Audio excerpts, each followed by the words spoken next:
I was also proud to vote for President Trump's One Big Beautiful Bill last week. This is a generational investment. This is a general investment. This is your time.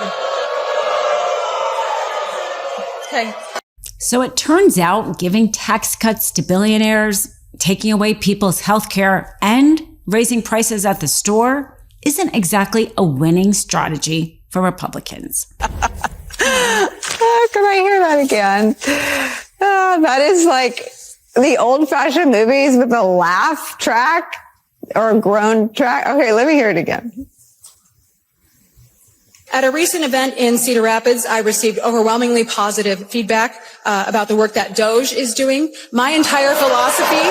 I was also proud to vote for President Trump's One Big Beautiful Bill last week. This is a generational investment. Somewhere in Hollywood, Eddie, they're like, scrap our groan track. We have something better. That was ruby red, deep red America, not just ruby red, deep red America. That was ruby red, deep red Iowa. And those were spontaneous groans when she said Doge and Big Beautiful Bill. And that was just a smidgeroo of it. That was one little tiny section of a town hall held there by Iowa Republican Congresswoman Ashley Hinson, reading nervously from her notes, where she was forced to defend Donald Trump's deeply unpopular policies and her own parties and her own role in capitulating to him and Elon Musk. Republican Congresswoman Ashley Hinson from Iowa was booed repeatedly at her town hall when she stood up for Trump in many aspects. But perhaps she was booed the loudest when she said she was proud to vote for Trump's Big Beautiful Bill, because Americans know there is nothing beautiful about this bill. They know the Republican congresspeople are trying to sell them something that's going to hurt the everyday American. Not only does this bill take away money for funding for the Department of Health and Human Services, for everyday health services, science funding, and it adds instead to the budget of the Pentagon, meaning that we're buying more bombs and less cures for things like Alzheimer's. But let's talk about the tax cuts and what that does to the deficit. Instead of shrinking the deficit, which evidently was the whole point of DOGE, this adds nearly $4 trillion. And it's not doing it by funding any kind of causes that help everyday Americans. It's instead funding tax cuts by billionaires. There's certain graphs out there that shows this very stark contrast. Basically, the middle class have 11% of the tax cuts in this bill go toward the middle class, but the richest 20% have 67% of the tax cuts in this bill. Perhaps the largest transfer of wealth in modern history. And it's not just that tax cut you could see, but the change in the household resources as a percentage of income under the current law for the lowest and highest income percentages. You could see with the official CBO analysis, the transfer of wealth from those earning the least to those earning the most in our country. The fact is, this bill hurts Americans. It hurts the everyday Americans, and it helps his billionaire oligarch friends who already have more than enough money than they know what to do with. And so when this congresswoman and other Republican congresspeople go in front of their constituents and try to parrot the talking points that Trump can do from his Oval Office, not in front of an audience, but in fact in front of a lot of friendly reporters that he's planted there, he can say whatever he wants. But the Republicans, when they go in front of their town halls, they get the real reaction from real Americans. And that reaction is anger. Take a look. My name is Nick Larson. I'm from Walker, Iowa. I'm going to read my question just to respect your time. I'm a lifelong Iowan who grew up on a family farm. I attended college in Iowa, worked for a large corporation for 27 years, and retired early from executive leadership to return to my farming roots.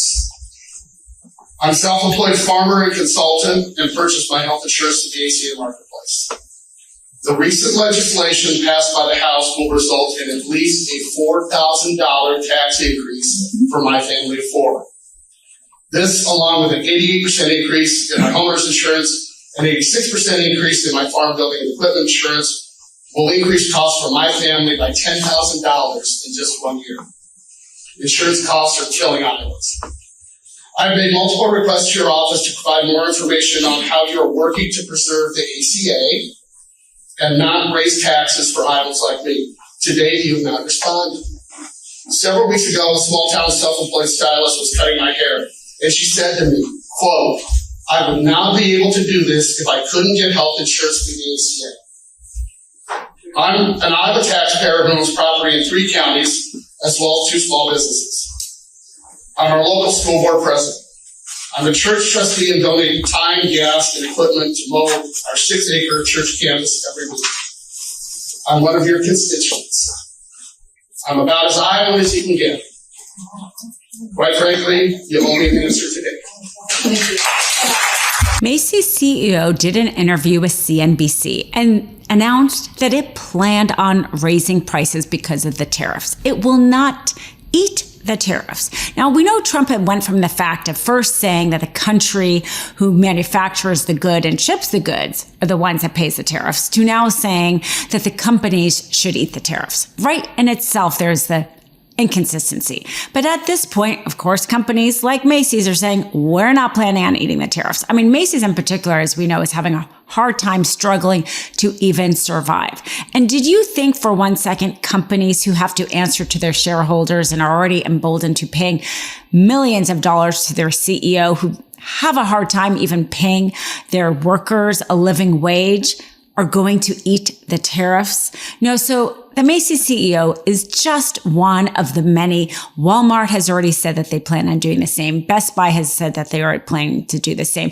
But Macy's said not only are they planning on raising the tariffs, but they may not stock certain items because that item maybe won't be sold if they have to raise the tariff in order to cover their price, in order to profit enough to basically keep their company alive. Somebody may not buy that good anymore. And so here we have on a national news program, a CEO coming out and saying, you are going to have less things on your shelf. The fact is, we have not seen the impact of these tariffs yet because there is a lag between the imposition of the tariff, the ordering of the goods, the shipping of the goods. This is just starting. So on the MeidasTouch network, we've talked a lot about the democracy summer. We know there's protests coming up in June. And the reason, in part, why we are expecting a democracy summer and protests and more vocal is because we are going to start seeing the impact of Trump's tariffs, the raising of the prices, less goods on the stores. And that is only going to continue as we get into the holiday season, because as we know, they start placing orders now for the holiday season. So Macy's CEO being just the next person talking about the reality of tariffs to his business. Take a look. So Macy's shares are higher this morning after the company beat on the top and bottom lines. It stuck by its sales forecast, but it cut its profit outlook for the year. The retailer now expects adjusted earnings per share to range between $1.60 and $2 for its full year. That's down from its previous range of $2.05 to $2.25. I spoke to CEO Tony Spring, who said the department store operator now expects lower earnings because of higher tariffs and more promotions. About 20% of Macy's merchandise comes from China. He told me, you're dealing with it on both the demand side as well as the increased cost side. And so navigating that, we have a series of different scenarios to kind of figure out what will be the reality. And we want our guidance to reflect the flexibility of that uncertainty so that we can react in real time to how we serve or better serve the consumer. Spring said Macy's may have to raise prices on some items or stop carrying others. He told me, we're going to have to be surgical. I don't think there's anything that's all or everything. It's not a one-size-fits-all kind of approach.